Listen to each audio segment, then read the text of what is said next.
Conductor Priorities and Finding Your Passion, an interview with Kenny Weiser, Conductor of Choirs at Provo High School, and a composer profile on John Dunstable. This is Early Music Monday.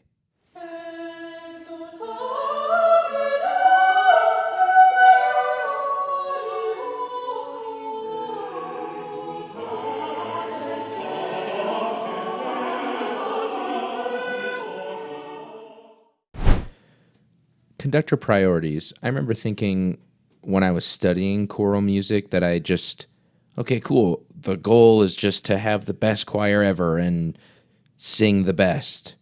I didn't realize that breaking down kind of my passions or the different aspects of what it means to be a choral conductor into smaller categories and then prioritizing them based on things that I was passionate about was even a thing, let alone something that was really important. And so I remember talking about this in a class, and we kind of just made a list of what are all the things that you think you would discuss as a choral conductor. We talked about tone, expression, repertoire, programming, diction, vocal technique, dynamics, artistry, text meaning. You could go, and it just goes, the list can go on and on.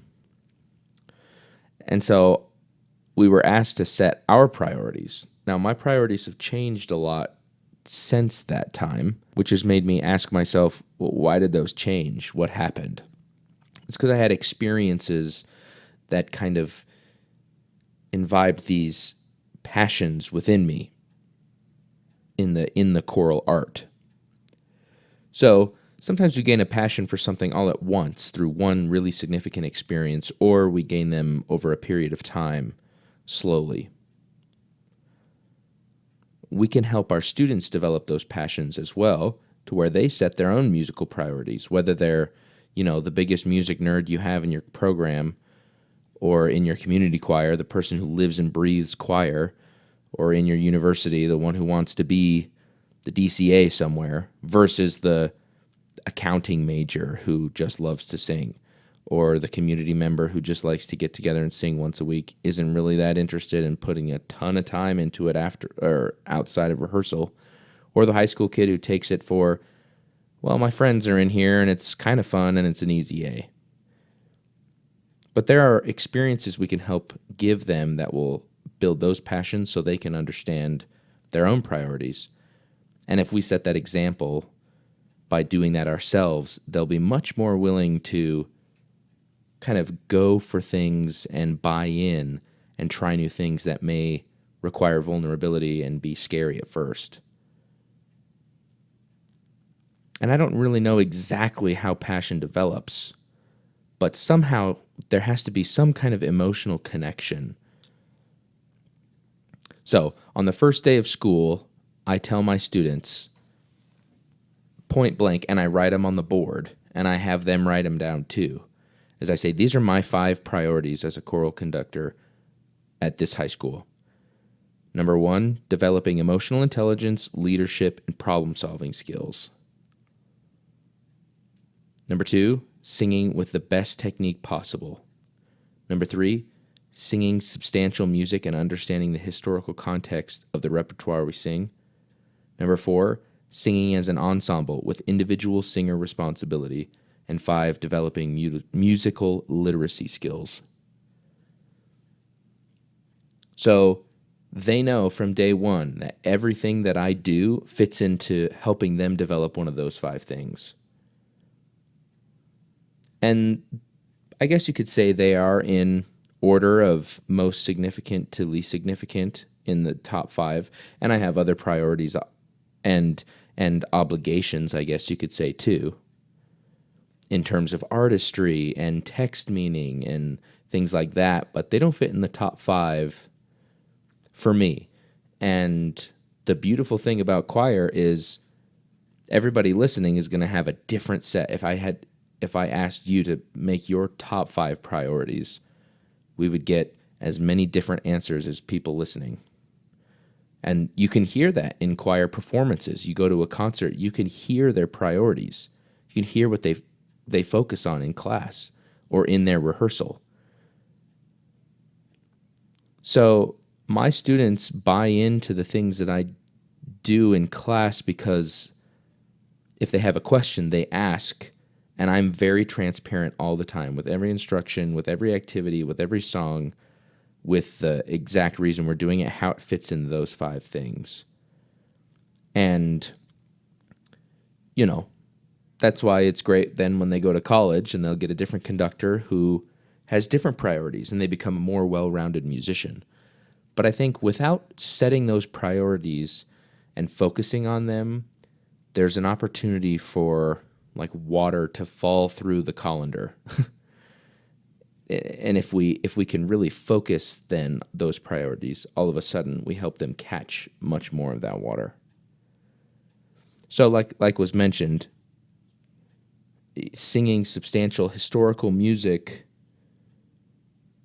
and then having the students understand how that music fits historically in the composer's output, that composer in the timeline of Western musical history, or if we're doing a non-Western piece, like how it fits in world music history, or whatever the case may be, when they understand those things, they sing it in a completely different way. And the audience may not pick up on how they sing different, but they totally sing different. And it's really cool to see. So, as was mentioned in the previous episode about my story, when I understood I had that really significant experience with listening to early music, all of a sudden it became one of my passions to perform not just early music, but historical music, and to help the students understand how it fits. Because as I did that, I enjoyed every piece of music so much more. Even the pieces of music that I didn't initially like or wouldn't have liked before, I understood it better, so I enjoyed singing it more.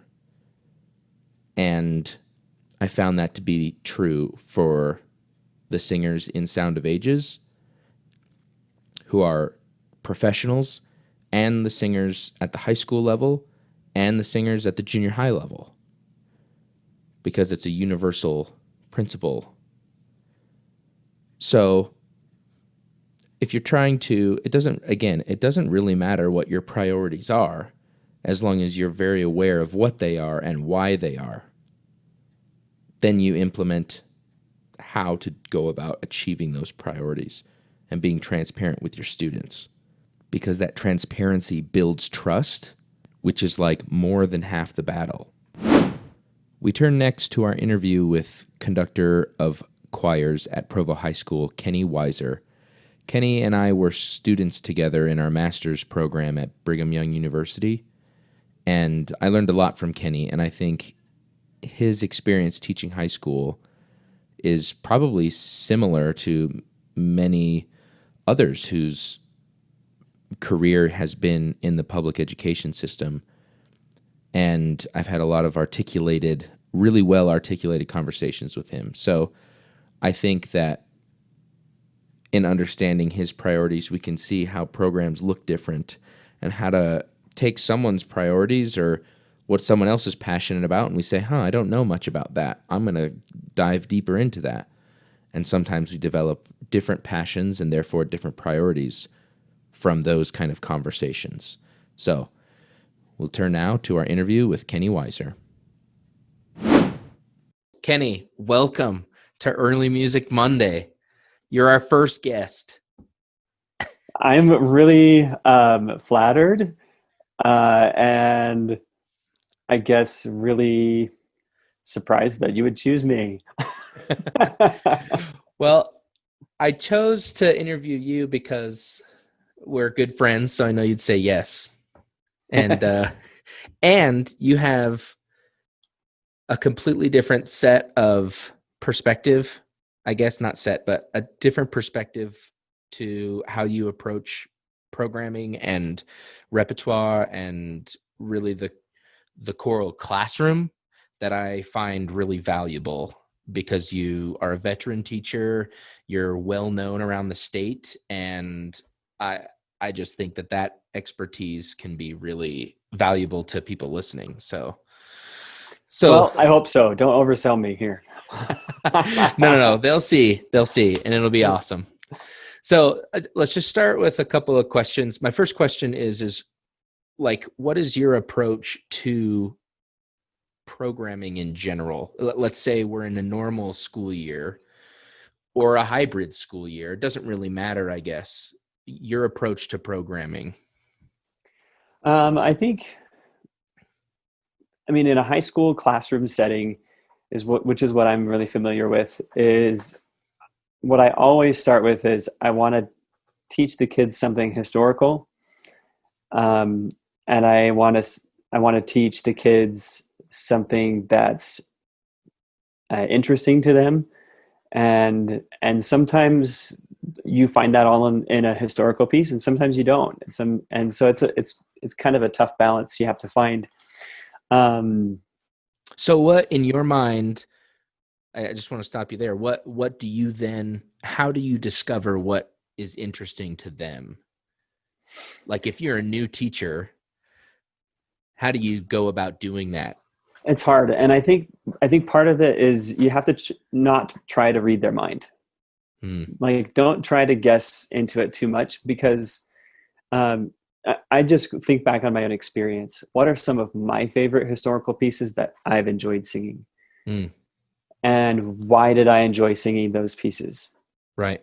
Because did I enjoy it because it was really complex? Then it's probably not a good choice for high school. Right. Did I enjoy it because it was really unique and odd and harmonically crazy? No, like that's probably not a good choice. For example, Poulenc has some really cool stuff, but that's really hard to do for a high school group. So it takes a special group for that. So I think you got to choose historical music that you gravitate towards. Historical music that you like, and that you're passionate about. Yeah. And then from there, you find what works for the ensemble you have in front of you. Gotcha. And what about, like, just in general, like, I know this is Early Music Monday, but just in general, your approach to programming things that would be interesting to them. What are some things that you've learned over the years where you can kind of predict what will be interesting to them, whether it's historical or not? Sure. So I remember my very first year teaching, I was terrified. And I was terrified about the music I chose. And I spent hours, you can ask my wife, I spent hours on my piano at home over the summer, like painstakingly, like, do I choose this or this? I don't know. They're going to hate it all. I know. But and I think it's pure dumb luck that I chose some really great things that year, because I didn't really know what I was doing. I look back on it now and I go, that was really way too hard. Yeah. I'm surprised we were successful with that. Right. But anyway, one of the really successful pieces that we had was All My Trials by Norman Luboff. Oh, awesome. And it's not like early music, but it has historical significance. Oh, absolutely. And I think that's the other thing to keep in mind when you're dealing with high school kids. These are kids that are born after the year 2000 nowadays. That is weird. I know, it's really weird to think of, but freaking weird. Stuff that we would have thought was not that old from the 80s is considered historically significant, and it has a lot of educational value to these kids. That's a good point. So I think when we think of teaching historical music in high school, we have to be careful and think, like, we don't have to go back to the Middle Ages. Yeah, true. You can, and there's some cool stuff there. I'm not saying don't go there, but you don't have to. There's plenty of historically significant music in the 20th century, even. Oh yeah, tons in the 20th century. That I think still gives kids a historical perspective, and has a lot of educational value to it. So when I'm talking about choosing something historical, I'm not just thinking medieval period or Renaissance. Right. I'm really thinking of anything in the choral music songbook, from 1400s all the way to 1950. I think anything in that window, like you said, or the 90s even. Because even jazz from the Roaring '20s, Cole Porter, or any of those tunes those are old songs to these kids. They're old songs now. They're over 100 years old now. So I think there's a lot broader picture than I think some people take when you think about a historical song for high school. I think that's totally true. And I think as long, again, shaping it to be in this Early Music Monday podcast, the vision of Sound of Ages Choir has broadened to be really all historical music, not just early music, but really putting all music in its historical place and how that's relevant to today. So I think if you can do that with even a piece, you can call it academic historical music or not so, or like educational. So like you have an Arvo Pärt piece that's pretty straightforward. He wrote it in 2007, but he's been writing for, I think, like 180 years. I'm just kidding. He's so old that his style's changed a lot. How does his piece fit in today? But he's kind of seen as a academic composer or a historical composer for that matter. Right, because he's using tried and true methods. Right. Mixed with a modern spin on things, you know. Even Eric Whitacre has been around long enough that he's kind of an old dog in the choral composer world for kids, you know. Yeah, I totally agree. So I guess then when you're, so let me pause. Okay. Now kind of shifting gears from programming, let's say you've picked your music, you know, and every conductor has their own musical priorities. So if you had to list 1 through 10 what your priorities are as a conductor and educator, what would you list? You know, maybe not down to a T, but what are some of those top priorities that you have? That's a tough question because the longer I teach, the more that changes. And the more I wrestle with things. And I think even in your question, I would answer it differently. If I was listing my priorities as a conductor versus my priorities as an educator. I think even then my priorities shift a little bit depending on what is my role. If I'm conducting a serious ensemble, my priorities are a little different than if I'm teaching my beginning choir. Right. Of mostly freshmen. You know, that's there I take more of an educator role, but with my chamber singers, I'm definitely blending educator, conductor a lot more. Yeah, obviously that's right. And I think that's what we all kind of do. How do you navigate that in terms of like, what are some priorities, I guess, that you have? Yeah. So that being said, let's talk about those priorities that I do have as an educator. I've really come into this one a lot in the last year or so of how important it is to me. I'm not good at it yet, I don't think, but it's important to me. I'm sure you're awesome at it. But relationships. I'm putting a giant quote up on my wall in my classroom this year, and it's, see if I don't botch it because it's still fresh and it's still new, and so I'm not remembering it well. But it's by Fred King. He's a legendary barbershop composer, singer guy. Nice. But I love it. It says, the music doesn't make the relationships. It's the relationships that make the music. I like that. And I just think there's a really wonderful sentiment in that idea. Yeah. And it helps the students, the moment they walk into your room, realize that this is more than what we're about, is about more than making music together. It's about being together. It's about building those relationships with one another. It's about teamwork. It's about collaboration and understanding that the individual is important in this room. Yeah. And finding your place as an individual kind of in a team that creates something bigger than yourself. Right. And go for it. No, and I think as an educator and as a conductor, I think that holds the place at like top spot and top priority for both, even because as a conductor, if you don't have that relationship, then your singers are always guessing. You know, they're like, okay, what is what does a conductor want me to do next? What does a conductor want me to do next? Whereas if building relationships with one another is a priority for them, then they're probably more willing to take some risk Yeah. and to take some ownership of decision making on their own. And if that's the case, then they're more likely to bring their best self, bring their best singer, bring their best mind to the project we're working on. That's cool. Yeah, I really like that. And I think that's something I think that people who are in choir and the lay person, I guess, can understand, is that they can remember who they were with when they first heard their favorite song, because the music really does connect people.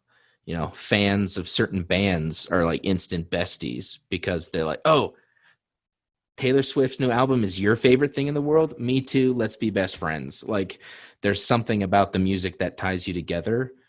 But then when you're creating the music, you tie together first, and that makes the music happen kind of seamlessly and organically. And that's cool.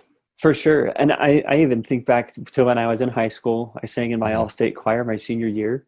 And I remember feeling I was the only kid in my school in that choir, but yet I didn't feel alone. Yeah. You know, because we were all coming together and we were singing, you know, Sleep by Eric Whitacre or Nada Te Turbe by John Simcoe. And Rollo Dilworth was our conductor.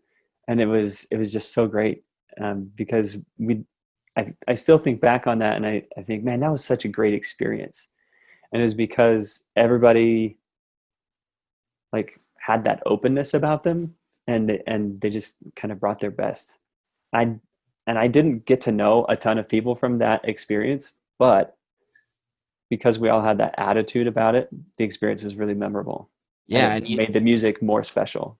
Right. Because you connect through that, even if maybe if you met one of those people on the street today and you were like, oh, you were in that, I'm sure you'd have an instant flood of memories and an emotional memory together. I think that's what that main priority of yours, I think, is shared for a lot of conductors because that's the experience they had. And that's what makes choir so amazing anyway. You see all of these, well, if you're a choir nerd like me, you follow all these choirs on Facebook and they're all sharing these like we have to make music again together really soon.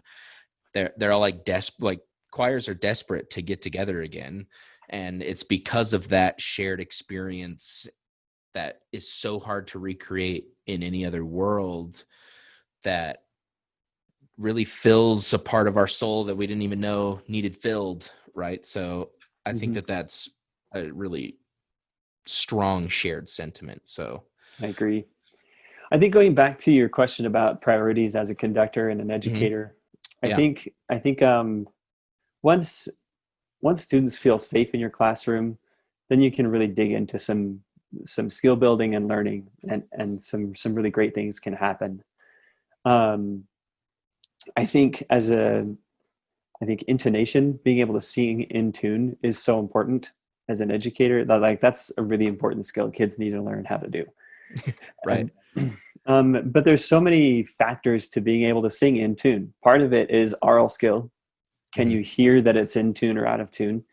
And the other part of it is a physical skill.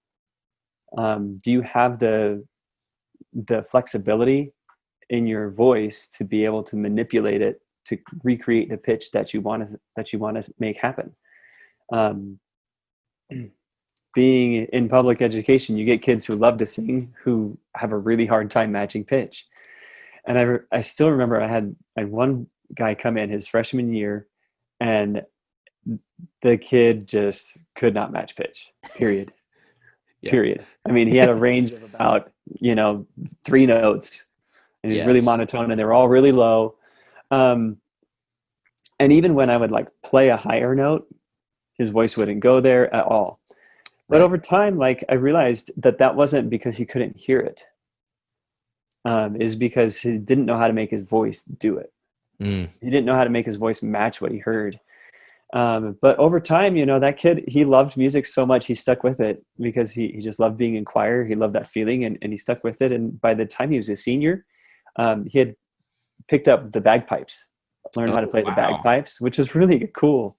And so I wanted to have him feel really special his senior year and get a chance to do something cool with us, because he's never the kind of kid that's going to get a solo or some cool feature. And so I chose to do the song Amazing Grace and have him play a little introduction for us. Yeah. So anyway, I had him start working on Amazing Grace, and he learned it, and it was great. But the problem is he was playing it in like a key that was a step off from what the choir was practicing, and there was a piano accompaniment going on with it. Oh, gotcha. And I was so proud of that kid. He learned how to tune his bagpipes on his own, Wow. to retune his instrument so that he could play in the same key as us. That's awesome. And for a kid to go from just not being able to match pitch at all to making it into an auditioned choir, expanding his vocal range. He never sang out of tune his senior year. He Wow. always sang the right notes. He always knew his part, and he learned how to tune his bagpipes to play along with us in the right key. Like, that was just amazing. Yeah, that's So insane. That's awesome. yeah, that was super cool. But I think intonation is a big thing that's high on my list, helping kids do that. Another Yeah. thing that I like to do at the high school is I love teaching barbershop tags. Yeah. I have Barbershop on the list. That's what I was going to wrap up with. So, because in at least in Utah, for anybody listening who's not from Utah, Kenny is a barbershop guru for sure, and is known for his skills in that world, and has won awards and all kinds of things. So I was getting to that. I'm glad you brought it up. Continue. Well, yeah, I mean, it wouldn't be an interview with me if I didn't mention barbershop. So I think this is the second time, because the quote earlier was from a barbershop guy. Yeah, So yeah. Oh, I was like, yes, I knew you were getting there sometime. So anyway, barbershop tags, really short. It's like the coda of a song to a Right. tune. And so barbershop singing has this really strong tradition of just passing on tags amongst each other orally, without sheet music, without writing it down. And I remember as a kid, I was like, man, how do you remember all these words? How do you remember all these notes? How do you remember how it fits in with everyone else? Because once they start singing, you forget. Yeah. But I mean, it's really exhilarating when you figure it out. Yeah. Oh, it is. I mean, there's no other feeling. Like, there's nothing that I've ever experienced that's the same as that kind of feeling you get when you finally remember your part. Everyone else remembers their part, and you sing it so in tune that you just like. That's like when one of my college professors would say your endorphins start to dance because it's so in tune. Yeah. You get the buzz. Yeah, Yep. it's legit. And that's a great feeling, and it's a cappella. There's ones that are as easy as one person sings one note, cry, the whole time. So if you have Yeah. somebody who really is having a hard time hearing, you just say, do this. Just post for us. Yeah, exactly. Yeah. And so there's easy ones, there's hard ones. You can do them in different keys to work with any type of ensemble, with a mixed ensemble, treble voices, bass voices, whatever. And they're so adaptable. And the kids love them. You can do them in quartets. We have little quartet competitions sometimes. That's awesome. And yeah, it's a fun way to sing. And at the same time, you're really building a strong sense of oral recognition. Oh yeah, And tonal memory and intonation with other people. It's crazy. right, and independence, because you're doing Yes. it by yourself, which is super crucial. That kind of musicianship independence, I think, is super valuable. So Yeah, the years that I incorporate tag singing into my curriculum, in a way that's not overt and like, I'm not trying to force it down, but I include it enough that it feels authentic and genuine and like a fun, enjoyable thing. Those are the years my choirs just sing in tune. yeah, And by the end of the year, when we're learning new stuff, they learn it so fast because they have that oral recognition just down. Yeah. ability to remember where the next note's going to be and how it fits into the chords around them. Yeah. That's awesome. So my last question, I have some thoughts about, because I think that, well, let me just share one thing and then I'll ask you my last question. I think that it's super interesting about myself, my priorities. One of my top priorities is singing healthy, because my high school conductor was a brilliant musician and I learned amazing sight reading skills and amazing like musicianship skills. But I don't remember talking about technique very much. And I just had a lot of bad habits. So for me, it's like singing healthy. And the years when I really spend time focusing on like solid, true technique, they sing in tune. Mm-hmm. But it might take shorter period of time if you like coupled that with tag singing, because I feel like their independent aural skills maybe don't get developed quite as much on those years because I'm so like hyper focused on technique. So it would be interesting to see Mm-hmm. if one of these years I could fuse those together and see if it's like this magic recipe for like tag singing really well, because I feel like I miss half the ball with just technique, or if it's, they got this great skill but they miss the technique, it'll never quite work getting from It, here to here, sure. right? So I hear teaming up, I you. think. And that's my downfall is I struggle managing my time because Oh I yeah. love building the voice and I love spending time on like helping them create this awesome sound. But then I run out of time to do the repertoire that we're learning for our next concert, And so that's always a struggle for me. And lately I've been trying to find a better balance, but I've noticed that I'm too much on the repertoire side and not enough on the voice building side. And so, Yeah. other things I'm like, that normally doesn't happen in my choirs, but it's happening now. And I just have to go back to tracing back that we're not spending as much time building the voice. Right. And plus, every ensemble's different. Oh Every yeah, ensemble from year to year. needs a different balance of work that you do. But I think everyone needs some component of building oral skills, building the voice, building healthy habits, and a good amount of just sing the repertoire, Yeah. apply what we learned, kind of a Yeah, thing. I think I'm definitely going to try some tag singing one of these years when I'm brave enough. I just am too scared still. I'm just like, Whatever, and yeah, no, for that's my real. biggest thing. Like, it's the same concept with early music. A lot of people don't do early music because it's scary because they don't Yeah, understand it. right. But at the end of the day, once you start singing it, it's like, oh, this makes sense. Yeah, It's like maybe I'll do tags with Renaissance and we'll just sing and we'll call them openings and we'll do like the first page. Like, see, it's cool. Or the first cadence.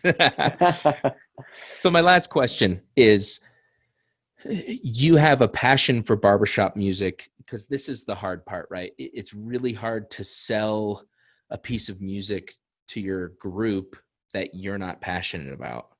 hmm So, so I'm really passionate about Renaissance. So when I give my students Renaissance, they kind of are like, what the heck is this at first? And then after about 4 rehearsals, when they see me just like, you guys, this is unreal, and like freak out and like fangirl hardcore for it, they like slowly think it's cool because their teacher thinks it's cool. Yep. So with And you, I with know you were really good at that. I've well, seen I've seen your middle school choirs sing Britain's Ceremony of Carols, and it was amazing. well, thank you. It I was, loved and it. and And the I kids don't loved know. it. I could tell they loved it. They still ask me if they can sing it, and I don't know why, again, other than I just love it. So how do you, let's say, so for you it's barbershop and maybe contemporary, like these really great, but I feel like your passion kind of spans a lot of time periods. But what if you get a piece that you're like, man, it fits in the program, it really will teach them something, it's from the Renaissance, but it's not like your favorite one, but you don't dislike it either. Like, what do you do as the teacher conductor to sell it to them? How do you sell it? Yeah, Or how do you gain a passion for it yourself? that's a familiar situation you've described here. That's a familiar scenario. And I think most choral directors find themselves in that scenario where they're trying to round out a program, trying to find something that contrasts but has you like, I don't know, that still teaches stuff. And I think, I mean, the very first thing I would do is just make sure it's the right choice. Yeah. Is there another piece that could teach them the same thing, maybe from another time period, maybe Hmm. from the same time period, maybe it, is it really the best choice? That's the first thing I would do. If you've Awesome. already started rehearsing it and you're like concerts in a bit and they know it, they just don't love it yet, then okay, then it's time to do some real soul searching. Right. As a Yeah. director, I start thinking, okay, why do I really feel like this piece is worth putting in front of an audience? Mm. At the end of the day, what makes me excited to hear that, or why is it important for an audience to hear that? Um, and and sometimes it's because of the text and how it connects to other songs that you're singing. Sometimes it's because of the contrast that it provides in your program. Sometimes it's because of the unity that it adds to your program. Maybe it's kind of a blah piece, that maybe it's not your super favorite, but you have something super heavy right before and something super heavy right after. And you need something to kind of help the kids have a vocal rest, or and the Cleanse audience the to really, palate. yeah, sometimes you just need stuff like that in a program. And helping, I mean, as a director, you have to know why it's there. Yeah, and sure. and if you know why it's there, then it's not hard to have the kids jump on board. It might not be their favorite piece, Sure. and that's okay. Not every piece has to be their favorite piece, but it has to Yeah. be something that they understand why you chose it, so that they can give you their best. Yeah. And I think that transparency then with them, like, look, this is why we're doing this. It may not be your favorite, but it's really important because of this, this, and this. And do you see how it fits together is Yeah, so crucial. like I have an example of that when I was working on my master's recital with my high school choir. The girls were doing this awesome piece, Pablo Casal's Negro Sum, Oh, and yeah. we had the organ come and join us. It was so That's great, awesome. you know. And so I wanted to find something with with a unique accompaniment instrument for the guys to sing. That is something a little bit different from what they used to do, and so we chose to do "Ode to Women" by. Nice. Now I'm forgetting if it's Haydn or Handel, but that's not I important. But we can't did "Ode to remember. Women," but The it's early music person doesn't remember. That's not good, but and we did it in German, which was a challenge, but we had it with the harpsichord, and that was kind of a cool, neat oh, thing. But so the cool. problem is we didn't have the harpsichord to practice with, Sure. and so it was really hard for the guys to catch the vision on that one Hmm. and to see how it fit in with everything. And so rehearsing that was a real struggle. Yeah. And every time we practiced it, they would like drug their feet and Like groan out yeah. loud. And so I mean, I really had to every rehearsal I had to explain why it fit in the program, why I felt passionately about it, why I thought it was really cool, and and kind of trust me, it's going to be worth it. Let's make it happen. Let's give it our Yeah. best. And they didn't give it their best, but it still was good, Yeah. So they're and better. They gave it their yeah, better. yeah. And once they heard it with the harpsichord, I started going, oh yeah, they started to catch the vision for it then. And that's hard. Looking back on it, I could have chosen a better piece, but it's Sure. making the most of a tricky situation with those kids. Yeah. Well, I think that's great. And you shared so many thoughts. I mean, it's a great time for me to be rethinking about the programming and my approach to how do I pitch the piece to them and why am I choosing certain songs and that kind of thing. And so I really appreciate your expertise and your being willing to come on here and share your thoughts. Your experience has taught you a lot, and I admire a lot of what you do. So I think it's great. Well, thanks for having me, Cam. It's great to be with you. I think in closing, I would just go back to the one of the first things we said, and that's historical music to an audience and to Yeah. our students is a lot broader than sometimes we think. Oh yeah, You know, especially sometimes me. we think of early music and it's got to be earlier than 1700. Yeah, You know, because yeah, right. yeah, but you could have a whole program of historically relevant music that spans from 1980 all the way to 1450 or whatever, and it Right. could all be considered historically relevant and academic in lots of ways for kids. So when you're planning and trying to find a good historical piece, it doesn't have to be Mozart, it doesn't have to be Palestrina. There's Oh so yeah. many options available to us. We don't have to get stuck in those places, and it doesn't have to be traditional choral music either. True. True. Oh, I'm sure we could go off on a whole Yeah. can of worms about that, but Oh maybe yeah. that's another discussion. We can have you back another time because I think that that's a super interesting avenue too that I've thought a lot about. So, Hmm. Yeah, no, I'd love to. That sounds fun. This is lots hey, of fun. good. I'm glad. It's like the It's good old days back at BYU. I know. Man, it's so good, and I just think as silly as it is to feel like, yeah, I'm doing a podcast. I think the discussion element of it really spurs so many thoughts for people listening other than just me sitting here sprouting, well, this is why early music is relevant. What do I know? I don't, it's like, so I think that I really appreciate you being willing Happy to do it. to do it and to share your thoughts. It's awesome. Happy to, man. Okay. Kenny, thank you. Farewell. Go back to your kids Will before do. they come attack you with knives for dinner. Sounds like a plan. Okay, see you, Okay, man. Cameron.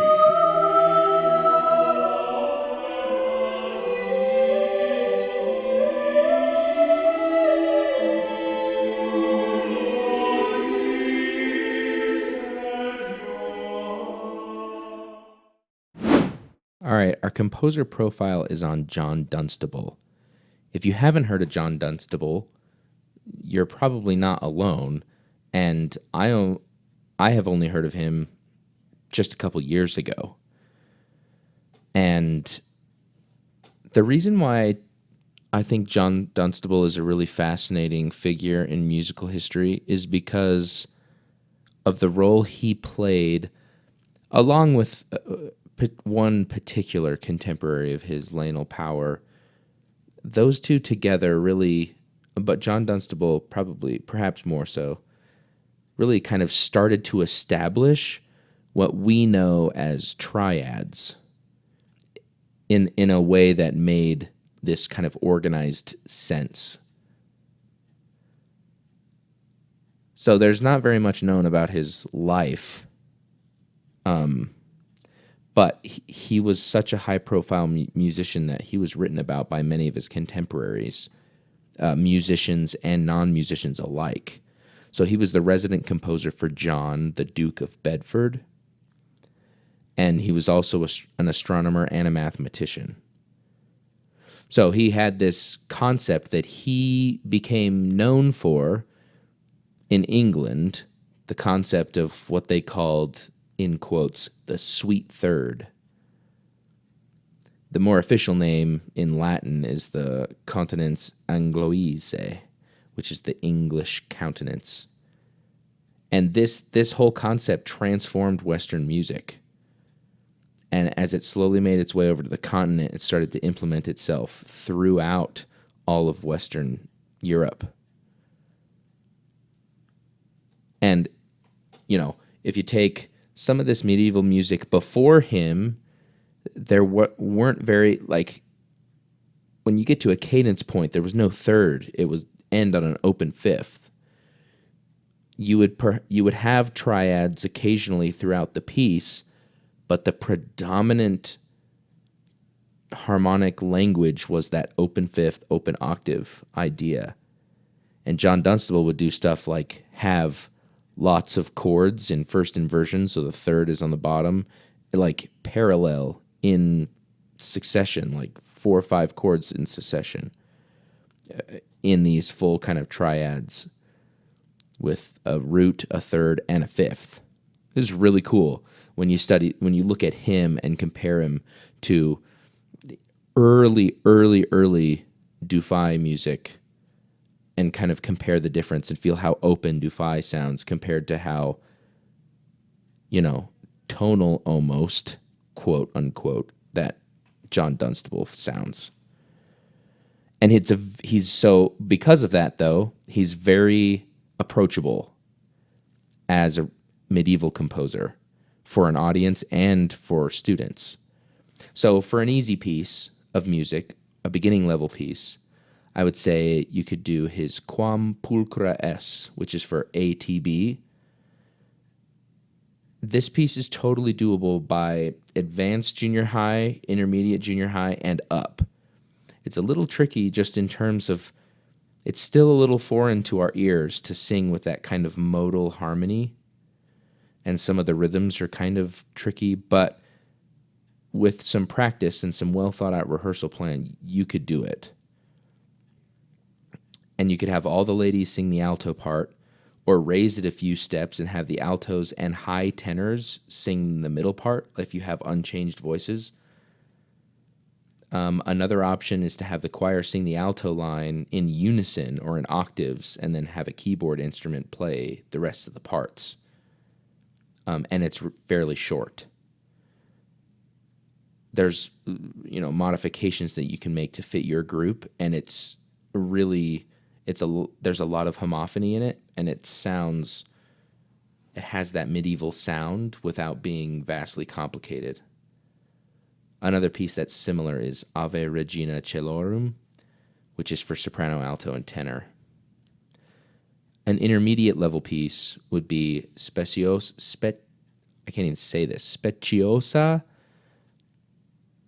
Facta Es. This is for soprano, alto, and tenor, and it could be done by a 3-part chorus of any kind. You could also do like the soprano alto parts and have the tenor be played by an instrument. Again, you could once again do the unison with the accompaniment option. The rhythms are a little bit more complicated than Quam Pulchra Es, so that's why I put it in the intermediate category, because making sure that it stays together is a little bit trickier. And as for the advanced level piece, or the difficult piece, I would say Veni Sancte Spiritus for SATB.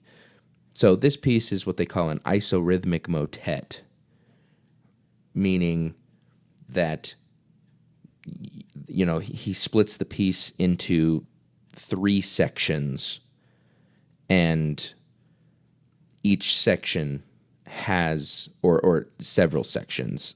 I can't remember actually exactly how many sections it is. It's been a while since I've looked at it, and each section has the same melodic and harmonic content, more or less, with maybe slight variation, but then each section is rhythmically proportioned